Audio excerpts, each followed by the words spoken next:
kuja hapa mbele, tutakuwa na maombi. Bila shaka ukichelewa kuketi shauri yako utakosa kiti.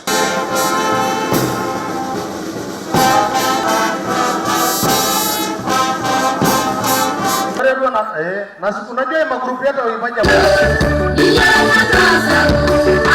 magavana wetu wataingia ili tuone wakili. Gavana tunaitwanga ya Sangida.